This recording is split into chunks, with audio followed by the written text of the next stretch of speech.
Hello, everyone. This is me, Dr. Sarah Webb. I am glad to be with you all today. I do have some slides to share. I just want to say that this can be interactive in terms of the chat feature. So if you would like to use the chat to respond, clap, cheer, add your own commentary along the way, I'm perfectly fine with that. There will be an opportunity later on for a more dialogue format, a more discussion and Q&A format. But for now, I really want to focus on laying some groundwork and doing some foundational teaching and facilitating around what is colorism, how it impacts us as Black people in particular, and action steps we can take to heal from that. All right, so healing colorism in Black families. And it goes without saying, I'm not going to cover everything there is to know about colorism in this hour, right? And so I've curated specific ideas and thoughts that I think are particularly useful for Black families, keeping in mind that colorism is a global phenomenon that stretches across continents, across cultures, and across racial and ethnic groups. But for our purposes here, we're also talking about not just the Black experience, but the Black family experience as well. So I'm going to talk a little bit about colorism systemically in terms of across society, but I really want to focus on its manifestations amongst our family circles and how we can take action within that. Before I get into the nitty-gritty of colorism, though, I want to share a little bit more about where I'm coming from for the sake of transparency so that you know like why I'm here, how I got here. So I am a dark-skinned African-American woman from South Louisiana. That is part of my context, part of my background that very much informs how and why I talk about colorism the way I do. I also have natural Afro-textured hair, which is an intersection of how I experience my skin tone, right? And I was born to a multi-shaded family. If your family is like mine, we have a wide range of skin tones, especially once we get into the extended family dynamics, right?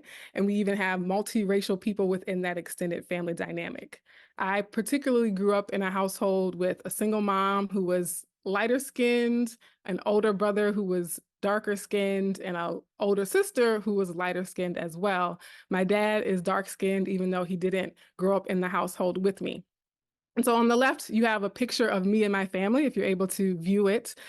We went on a trip to Ghana. It was our first time as a family going to West Africa, and we are standing at the door of return. And so you might have heard of the slave castles on the western coast of Africa, Cape Coast, Elmina, and that sort of thing. And there's something called the door of no return, which is the very last point at which our ancestors, those of us who descend from formerly enslaved people, that was the last point that they would ever be on their homeland, on their home continent, before being carried across the oceans to be forced into servitude in the United States. And so what has happened over the years as people of African descent, people around the African diaspora have sought to return and reconnect with our roots, they have created and established a door of return. And so going back to our roots in the physical land, right? Because our culture, our identity, expands and transcends a particular place, but there's something healing just in being able to travel back to the land, to the continent from which our people come. And so I'm sharing all of that because that is very much historical, contemporary context for not only why I am here, but also the reality of colorism itself. And so a lot of what we talk about when it comes to colorism is rooted in that legacy of colonization and that legacy of enslavement in particular. Okay. So a quick preview of where we're going to start, the high level ideas we're going to try to cover. And I'm calling this the 3 A's of healing colorism in families. I'm going to shorten that.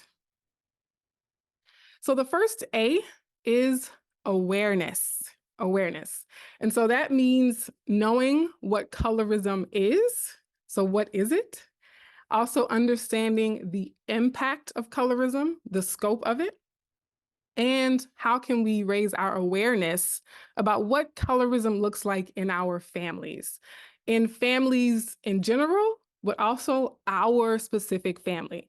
Now, obviously, every family situation is different and unique. And so today I won't be able to unpack all of the nuances and varieties of family dynamics that might exist amongst Black people. And so what I'm asking of you as you listen is to take the high level ideas that I share and start to apply them to your specific unique family dynamic or family situation, okay? The second A is attitudes. So our thoughts, our beliefs, not only what beliefs I have as an individual person, but what thoughts and beliefs are shared across my family unit, whether that be an immediate family or a multi-generational extended family. And the third A is for actions. That's what everybody wants to know, especially, in groups of people who've already heard of colorism. You kind of know what it is. You've talked about it a few times before. Everybody's like, okay, so what do we do? What do we do? Give us action steps. So we will talk about action steps. And part of the action steps, though, and this is what I think is so fascinating and why these things are all interconnected and we need to address all three of these A's, is because a lot of the actions we take will help us increase our awareness and will help us shift our attitudes. And so the attitudes and action, I think, are particularly connected as well. So our beliefs will impact our actions. Our attitudes about skin tone, our attitudes about hair texture will impact how we treat ourselves and how we treat other people, right? So attitudes will lead to certain actions. However, we can change our attitudes by taking different actions or choosing new actions. So I'll break all of this down piece by piece. But let's start with the first A of awareness. What is colorism? And this is an important place to start because if we assume we're talking about the same thing, but we're really not talking about the same thing, then it can be a stumbling block or a hurdle for us having constructive conversations. And so in order to have productive, constructive conversations around a very sensitive issue like colorism, it helps to know that we're on the same page in terms of how we're using that word and what we mean when we say colorism. So what colorism is not. And this is based not just in my book knowledge or my research, but in having conversations with diverse people of different races, different skin tones, different nationalities for over a decade, online, on Zoom meetings like this, and in person. And so I've heard just about everything that you could hear in conversations about colorism. So this list are some common misconceptions or some common fallacies when we're talking about colorism. So colorism is not light skin versus dark skin. I know that might surprise some people. I know if you scroll on TikTok or Instagram, it's all light skin versus dark skin, okay? That's not what colorism is exactly. Colorism is also not about not feeling Black enough. I actually spoke about this in a recent YouTube video. Colorism is not about bullying.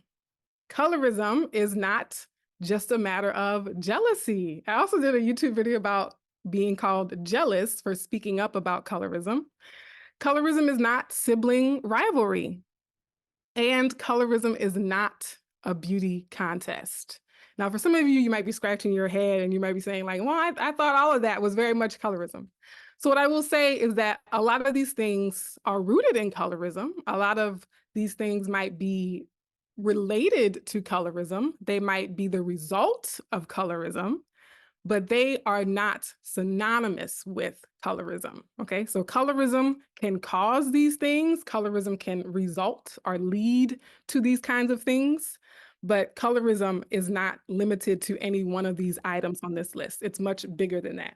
So here's a very fundamental, foundational definition that I think is at the heart of how we start to heal our families, is by understanding what colorism is.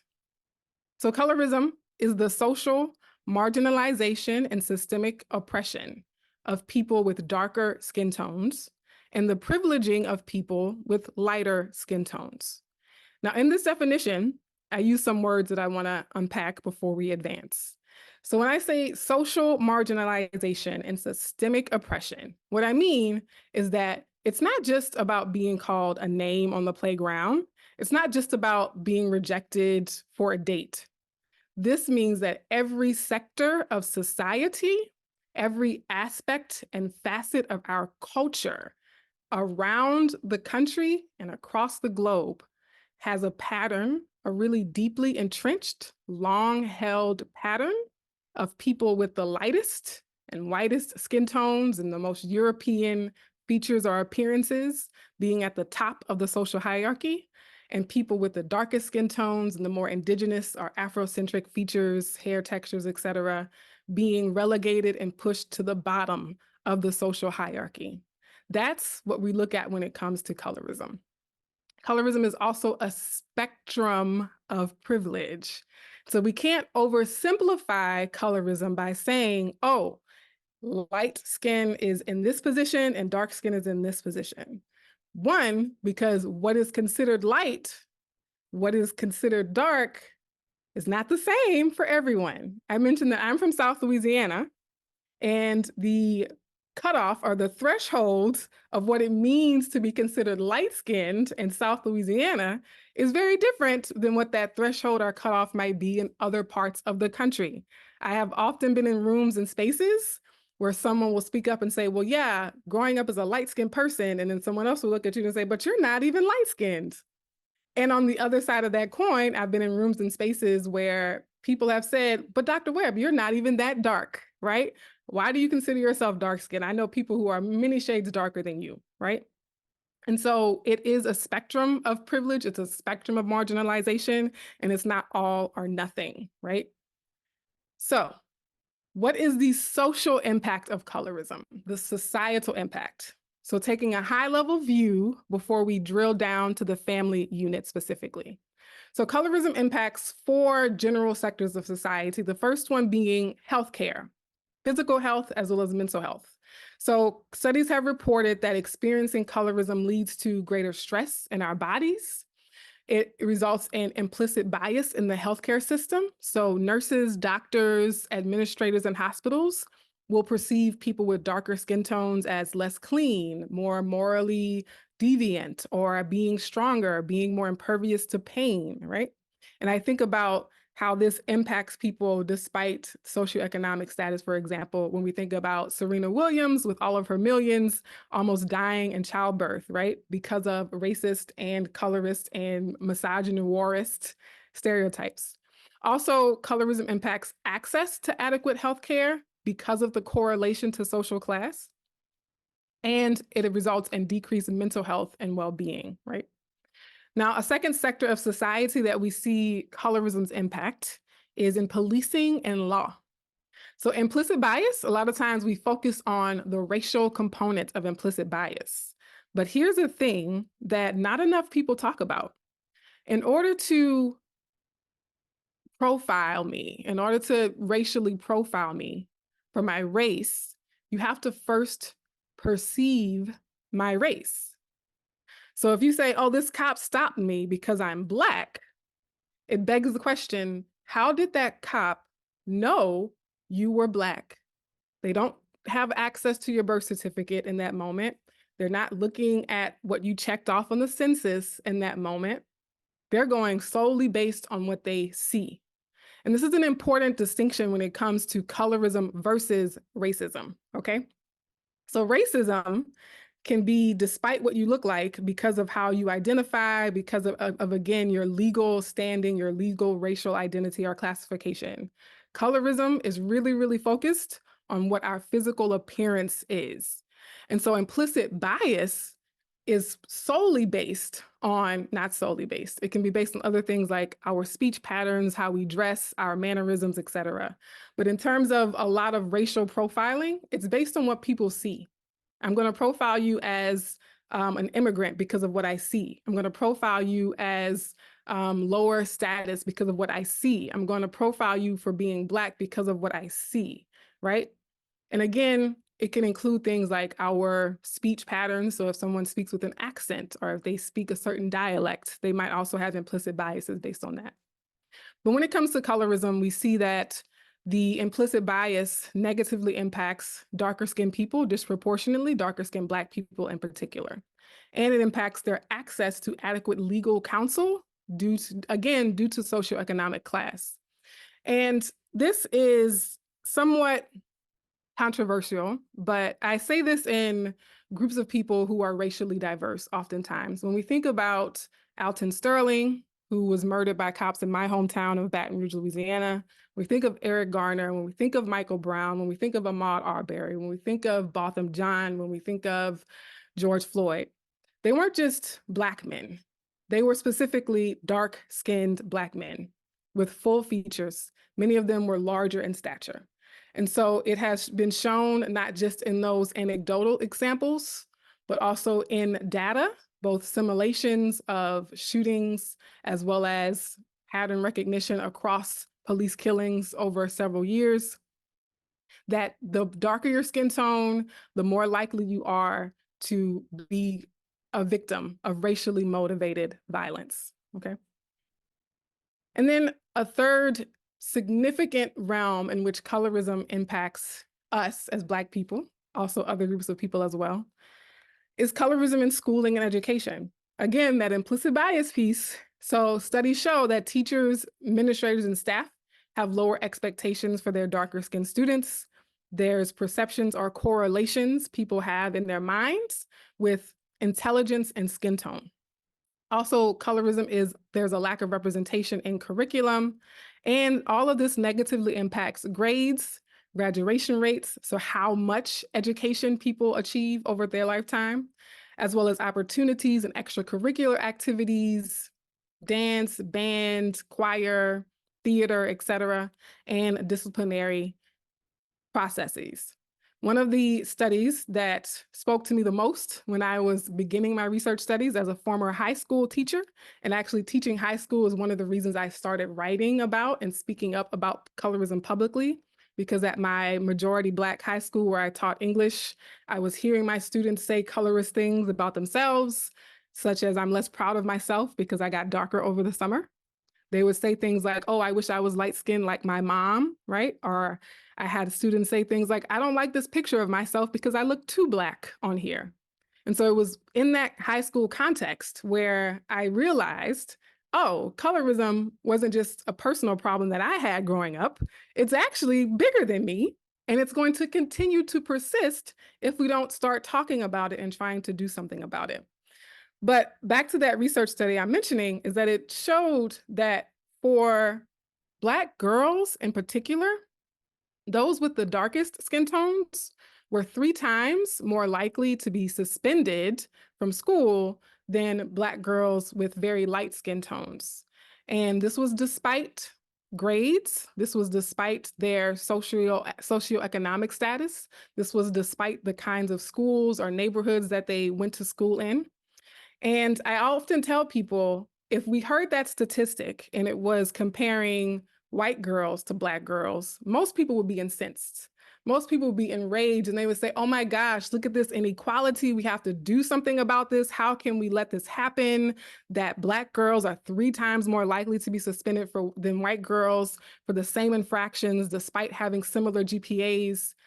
And yet, when I present this kind of research on colorism, people kind of go silent and they're like, oh, well, yeah, it's a parallel inequality, but we're just going to kind of ignore it because it doesn't fit our narrative of racism being more important. Okay. Unfortunately, I wish I could see everyone's faces, but I want to really emphasize that colorism is significant in terms of our liberation as Black people. And I even say that we will never solve the problem of racism unless we go through colorism to do that. All right, there might be differing opinions, I'm sure.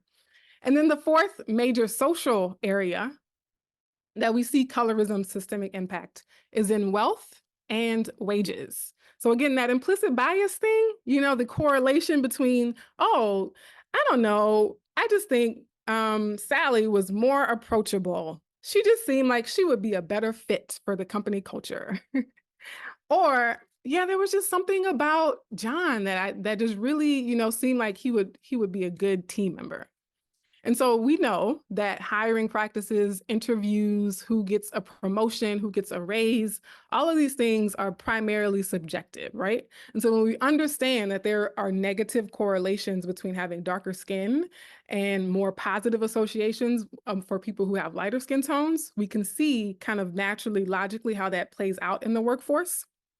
But specifically, again, research studies show that skin tone actually had more of an impact on their judgment of candidates than levels of education and years of experience, right? And so it's not just a minor, incidental, once in a while implicit bias. It's very often more common than we might understand or believe. And when you look at the organizational chart of a business or a company, the higher up that chart you go, the lighter the skin tones of individuals tends to be. And another thing about colorism and thinking about the history and the legacies of it is that this creates generational cycles of wealth or poverty, right? And it impacts educational access. So if you have lighter skinned parents who have benefited from benefit of the doubt and positive associations towards their skin tone that have given them opportunities, then their children are more likely to have access to quality schooling and quality school districts and quality school zones. And so all of these things interplay and intersect and influence each other. And I'm emphasizing this systemic and social impact of colorism because it's really hard. What I've found in talking to people and facilitating these kinds of conversations is that it's really hard to do the honest, sincere work of healing colorism without this context. Because if we think that colorism is only being mean to someone without the systemic context around it, then we can end up causing more harm and never really getting to the root of the problem, never really fully addressing it. So let's look at examples of colorism in families specifically, okay? And I'm sure already coming into this webinar, when you registered for this webinar weeks ago, you were probably already thinking about examples of colorism in families. You were probably already in your head saying, oh, yeah, I experienced it when I was growing up, or I see it happening with my own children now, right? Or I see it happening in other families or in my sister's family, right? And so I'm sure, and feel free to write in the chat if any of these examples ring true to you or if there are additional examples you'd like to share. But common, frequently reported examples of colorism in families is who gets attention, who gets positive attention, but also who gets negative attention. And that includes things like praise and compliments. And I'm telling y'all, I see it all the time. I've seen it in my family, but I just see it amongst Black families, right? Whether they're directly related to me or not. And that attention also includes who's hypercritical of certain people in the family. And I'm not just talking about children. I'm talking about being hypercritical of a cousin or an adult. Even if they are your niece, they might still be an adult. Gifts or treats. I've seen instances where a grandparent happens to have one ice cream cone and they decide to give it to their favorite grandchild, right? Investments of time and resources. I had a client who was actually mixed with Black, and she was the brownest person of her family. So all three of her siblings were mixed race. They were all mixed with Black. And she happened to have the darker brown skin tone and the more full, rounder nose and the curlier hair texture amongst her three siblings. And she talked about how the sibling who looked most white was sent to the best schools, was given every educational opportunity possible, and was seen as the good student, was seen and praised and rewarded as the smart one with potential and with aptitude, right? And so that her parents decided to invest more in one child of the three correlating to her skin tone, right? Or her proximity to her white appearance. Also inclusion, and this can be inclusion from people who are married into the family, right? I have spoken to people, I'm not going to say names. I don't want to say names of who I've been talking to.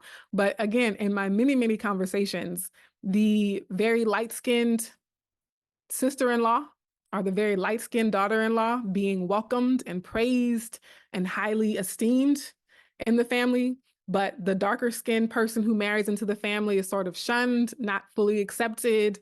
Something is always wrong with them. They just don't seem to mesh well with the family. All right. These are not my personal experience. I'm not married, but I hear it very often amongst people who marry into families and they feel that sense of rejection, or they see that sense of rejection in comparison to the in-laws, right?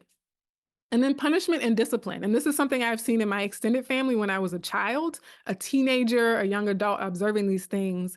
I had little cousins, and the darker skinned little cousins were just bad. They're just bad. Oh, that's so and so. He's the bad one, right?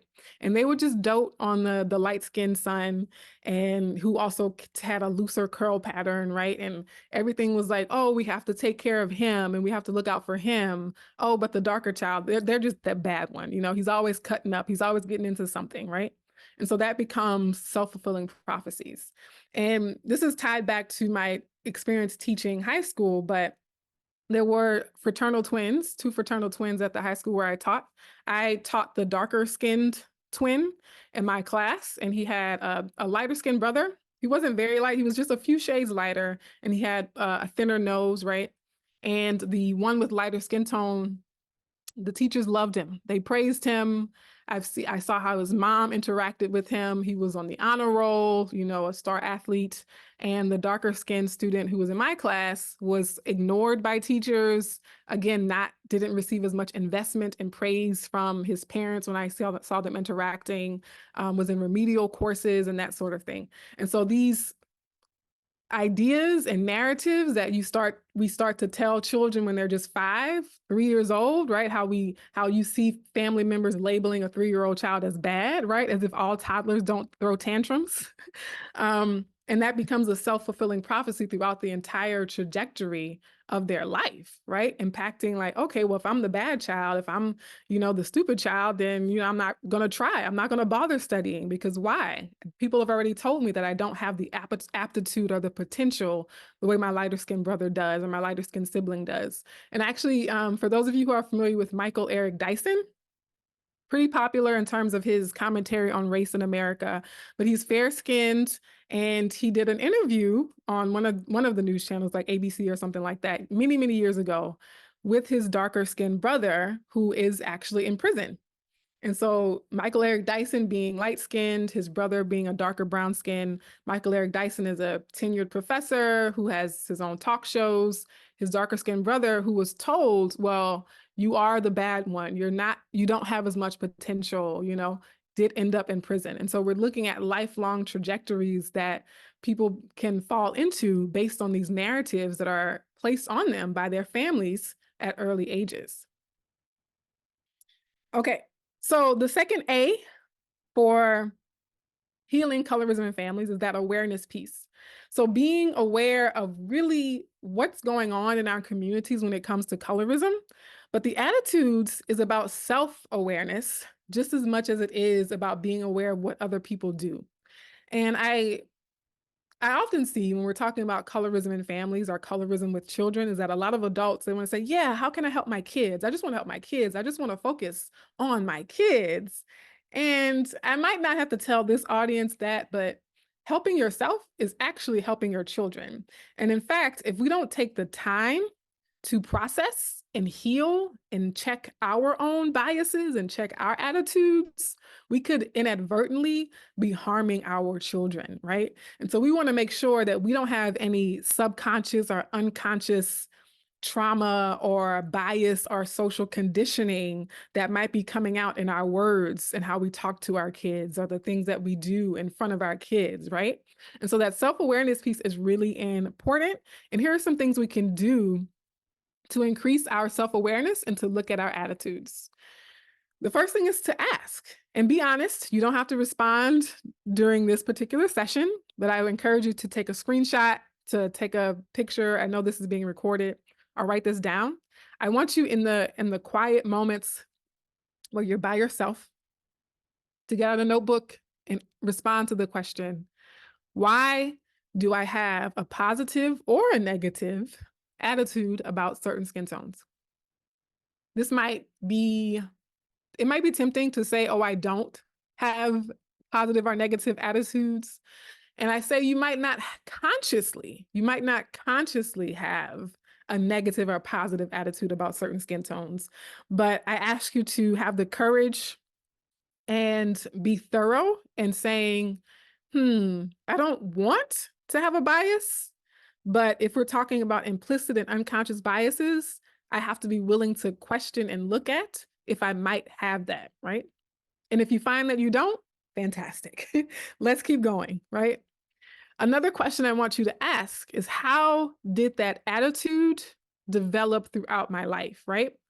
So this is for you to reflect as the leader in your family, or as one of the leaders in your family, regardless of what your role is in that family, is to say, where did that come from? What was I exposed to as a young child that gave me a positive, healthy attitude about skin tones? Or for some of you, it might be, what was I exposed to or taught or shown or not taught or not exposed to as a child that gave me a negative attitude about certain skin tones, right? And so this will be personal and different and unique for each of you. But being able to identify the source of that attitude makes it more likely that we can remove that source, that we can address that source, right? Two more questions for self-awareness. How has my attitude about skin tone shown up in my words and actions, or my lack of words and actions? Recently, within my own family, not me, but my mom called out a family member, and it was a loving call out. It was, I just wanted to say, I noticed something. I noticed something about your behavior, right? It's that you talk to your lighter skinned mixed race grandchild every day. You go out of your way to make phone calls and check in on your lighter skinned mixed race grandchild. But your non-mixed, brown skinned, dark skinned, Afro haired grandchildren, I never see you pick up the phone and call them. I just wanted to say I observed that. And I'm asking you to stop and consider why that is. Where is that coming from? Okay. And so our actions, such as who we are more likely to call and check up on, who we are more willing to babysit or to watch, right? It could be any number of things. And then the fourth question, in terms of the self-awareness piece and how we can start to change our attitudes, is to ask, how will understanding my attitudes and beliefs about skin tone, whether conscious or subconscious, change things for me and my family? So I want to be very honest and frank, because I work primarily with adults, and many of those adults have children. Many of those adults are partnered or part of some type of family unit. And so many adults just have the bandwidth and the capacity to process their own healing right now. And I want them to give themselves grace and know that you might not have the bandwidth and the capacity to take this on for your whole family at first, right? I literally got an email just a few weeks ago saying, I really would like to get to a point where I'm being explicit with my children and my family, but this is a healing journey that I'm just starting. I'm just starting to unpack and uncover and realize my own pain and my own trauma as the adult in the family, or as one of the adults in the family. And so it's okay if you are in that place as one of the adults in your family of, you know what? I'm realizing in this moment that I just need to go sit down somewhere by myself, or sit on somebody's couch, or sit in a chair in somebody's office, and just unpack what happened to me, unpack where my attitudes and where my thoughts and beliefs are. And I'm telling you, I know, again, when we talk about taking action, we want to focus on like the external, the sensational, the things that we can show to other people. But that self-healing, right? Like if you understand like, oh, I got some stuff, and healing that, taking the time to heal that, is going to have ripple effects in all your other relationships. It's going to have a ripple effect in how you treat your children, how you talk to your children, how you show up for them, your partner and your spouses, your significant others, your parents, your grandparents, your siblings. Don't underestimate the power of focusing on your own personal healing in radically changing the family dynamics that you're in, that you're a part of. Okay, actions. Now for the fun part, or maybe not the fun part. I don't know if any of this is actually going to be fun, but if you allow yourself to go through this process, you might get to a place where you can have some fun with this. And actually, I think the actions, you can bring fun into it. And that's part of the healing process, is to say, oh, I'm going to make this effort or this initiative, I'm going to find a way to make it fun to do. And so there are 3 things I want to share here as well. Keeping track of my time. I'm doing really good on time. So the first thing we can do is to change what we see. Change what we see. That could be content and messages from media. Man, oh man, I could do a whole another hour, a whole another hour just on media. I have spoken for hours on media, right? But it can start with something so small, y'all, and so simple as turning off the TV or switching the channel on the TV. Okay. Music, what you see, the music videos. I know I grew up in the 90s. You grew up in the 90s watching BET. We had the box, we had 106 in Park, like all the music videos. What were the messages that we were seeing? What messages are we continuing to see? That includes print media, so books, magazines, newspapers. What we had subscriptions to Jet magazine. We had subscriptions to Ebony magazine when I was growing up. And again, historically speaking, even Black magazines perpetuated colorism. Even Black magazines were more likely to put forth lighter skinned people as models, as beautiful, right? So we even have to, just because something was published by Black people doesn't necessarily mean it's good for colorism, right? And in fact, sometimes we see the colorism more overtly in Black spaces. Sometimes the colorism is more obvious in a Black movie, for example, or on a Black TV show. But I love this one because I love home design and home decor, is wall art and home decor. I definitely grew up with my mom having me watch everything from Roots to what's the Mississippi Burning, right? And she wanted us to know, like, yeah, she grew up in the 70s. She was the reason why when Nikki Giovanni's poem mentioned the red, black, and green, I knew that red, black, and green stood for the Pan-African flag, right? And so it can be very, very small, subtle changes that are gradual over time. I also want to say a lot of times, because these are habits, don't set the expectation for yourself that you're just going to quit cold turkey, right? You're not just going to stop listening to certain comedians overnight or watching certain programs overnight. So find for yourself, again, this is where that self-awareness, that self-reflection piece comes in at. For you, what is the worst movie or the worst TV show? And get rid of that one. Start there. Get rid of the worst TV shows, the worst books, the worst magazines, right? But it's not just about getting rid of things. It's also about what you add to what you're seeing. So removing the negative messages and increasing and seeking out more of the positive messages. I'll give you another example.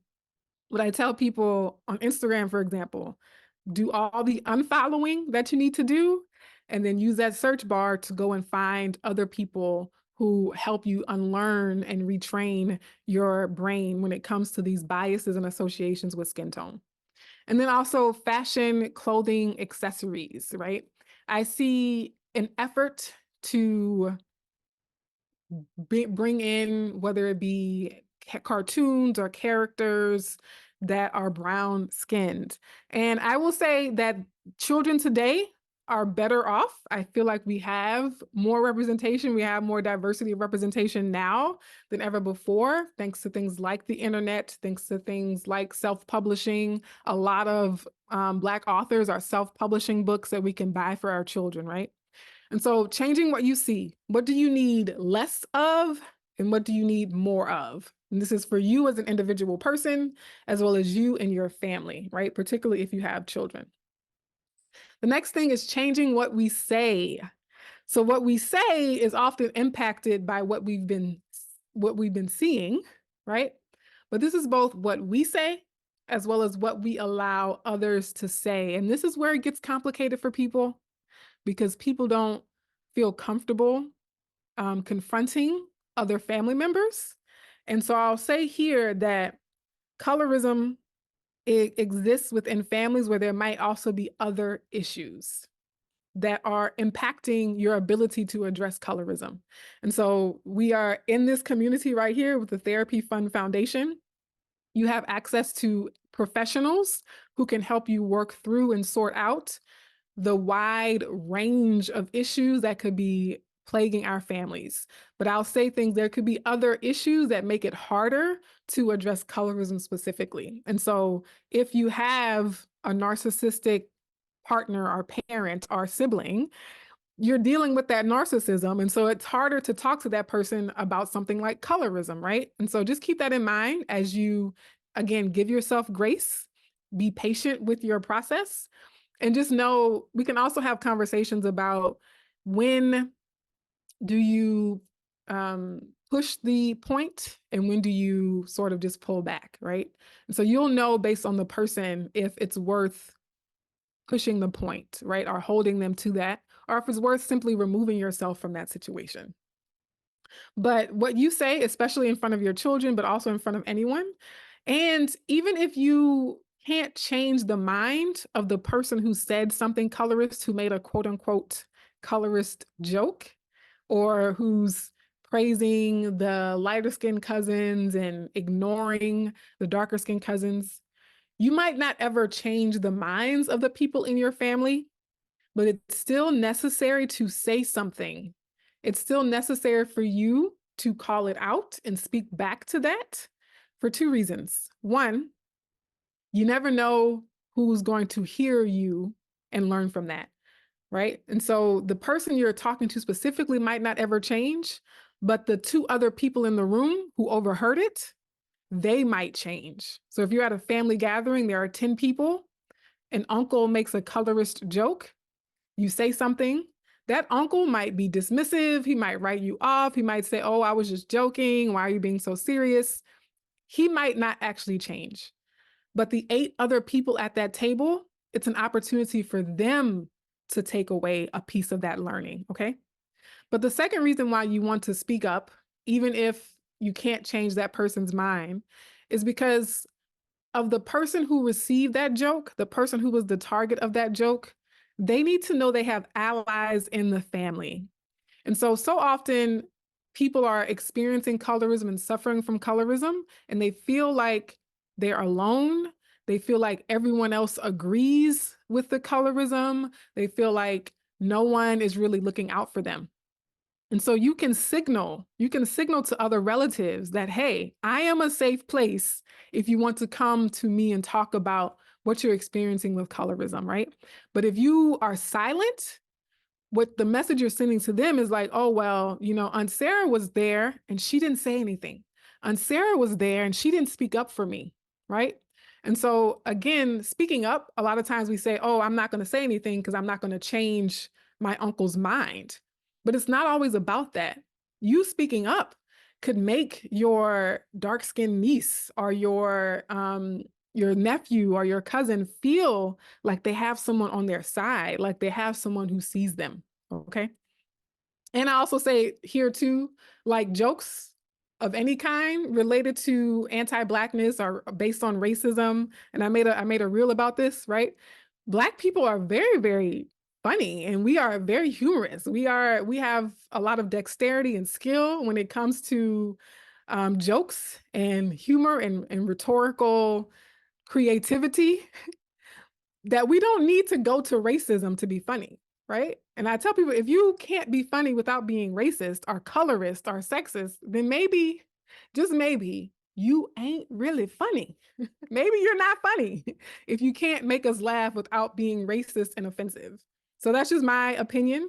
But I think when we have these conversations with with our family, it's not always that, oh, well, they're going to stop or they're going to change their behavior, but other people in the room are going to see that, oh, Aunt Sarah thinks differently, right? Or Uncle Brian doesn't think that way. People need to see an alternative perspective. And then the last thing I'll say in terms of actions is we need to change what we show. So change what we see, change what we say, and change what we show, right? You know that phrase, I can show you better than I can tell you? I'm sure some of you have said that before in yourself. I can show you better than I can tell you. So changing what we do, also what we allow others to do or not to do. And so one example of a doing that I'm talking about is if I'm going to buy a tennis ball for one of my grandchildren, I'm going to buy something for all of them, right? That's changing what we do. Now, I'm not talking about like on their birthday, right? If you want to focus on a specific child who's having a birthday that week. But if you're randomly out and you say, oh, this would be a great um, toy truck for so-and-so, then consider, okay, but there are two other children at home as well. And what does it look like if I bring home a toy for one of those children and the other two are getting nothing, right? So changing what we do / do not do. And if you see someone else doing that, then say, hey, why didn't you bring home a cupcake for all the children, right? There are 3 kids in this family and you just brought home a cupcake for one. Why not? Why didn't you bring home 3 for each of the children? And then this is a hard one. This is one that people want to brush aside. They want to rush past this part because it's uncomfortable. But changing how we treat ourselves as adults, especially how we treat ourselves in front of children. So children notice if we are struggling with our own self-esteem. Children will notice if we don't talk to people of a certain skin tone. Children will notice how we talk about people of other skin tones, right? So changing how we treat ourselves and changing our relationships to our own bodies and our own identities. And again, that goes back to the self-awareness piece, but the other people in our family, we are mirrors, we are reflections, right? And there's a song. So Sierra made a song with Macklemore and it's called, I forget what it is, but it's about self-love. The essence of the song is self-love, right? And in Macklemore's verse on Sierra's song, he says, how can I expect my daughters to love themselves if I haven't learned to love myself, right? Or how can I teach them to love themselves if I haven't learned to do it for me? And that's a valid question. If we want to teach our children how to love themselves, it begs the question, do I even know how to love myself? Do I really know how to love myself? If not, how can I hope to teach that in my children or instill that in my children? And understanding that we have more impact by what we're showing than what we're saying, right? What is it? 90% of communication is nonverbal. And so showing, demonstrating, this is what it looks like to love my Black self. This is what it looks like to love my Black self in action, in day-to-day life. That's really going to make the biggest impact on our children and other people who are observing us in our families, right? Even other adults, extended relatives, people that we don't even realize are looking up to us and seeking us out as a role model or inspiration. And then the last thing I'll say is to start observing. So I gave you a lot today. There's a lot today. And I wanted to give you a lot because I want to encourage you to come to the Q&A session. I want to encourage you to come to the part 2. So I put a lot in here because I know you're going to have questions. I know you're going to want to talk back. And so we're going to get to do that next time. But in this space between now and the next time I talk to you, start observing. So if everything I shared sounds overwhelming, if you're like, okay, I just like got to sit down and process for a minute. I still don't really know where to start. I'm just kind of like want to sit with it all and digest it. You're in the perfect place. That's the perfect place to be right now. So I want you to start observing. You don't have to roll out some complex 10-step plan of how to change your family. just start observing, start to notice, start to listen, start to watch, and see if the things I've shared here start to reveal themselves to you or start to become more apparent to you over time. Okay. That is my presentation to you all. I will turn it back over to the hosts here. Thank you so much for your time. Thank you. Oh my gosh. That was so good, so powerful. Such an enlightening discussion on colorism, and I cannot thank you enough for lending your time, your expertise, all of the things. And I just want to appreciate you, especially for coming back. Let me just reshare my screen here. There you go. So this is for part two. This will be taking place April 16th during Black Wellness Week, which we are so excited to bring Dr. Webb back for more of an engaging conversation. I was keeping track of all of your questions. Also, I know several of you submitted pre-questions prior to this actual webinar. So some of those questions were actually already answered during this presentation, and all of the additional questions, we invite you to come back. I was getting so many DMs, so many messages from everyone. I'm gonna put our Vice President, Deontay, on the spot because he messaged me and he's like, I love that you're really centering us and not talking at us. And, I just learned a lot, and I recognize that there was so much more to explore when we're having these conversations around colorism.